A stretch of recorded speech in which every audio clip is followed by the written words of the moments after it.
सांगलीत घरफोडी करणाऱ्या सराईत गुन्हेगाराला अटक करण्यास स्थानिक गुन्हे अन्वेषण विभागाच्या पथकाला यश आलं आहे.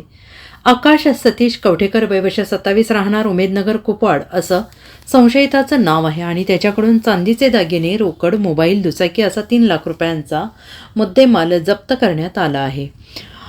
पोलीस अधीक्षक संदीप घुगे यांनी मालमत्तेविरोधाचे गुन्हे उघडकीस आणण्याचे आदेश LCBला दिलेले होते आणि LCBचे निरीक्षक सतीश शिंदे यांनी सहाय्यक निरीक्षक पंकज पवार यांच्या नेतृत्वाखाली पथक नियुक्त केलं होतं आणि या पथकातील दरिबा बंडगर सतीश माने यांना रेकॉर्डवरील गुन्हेगार आकाश कवठेकर हा सूतगिरणी चौकात चोरीचे दागिने विक्री करण्यासाठी मोटारसायकलीवरून फिरत असल्याची माहिती मिळाली.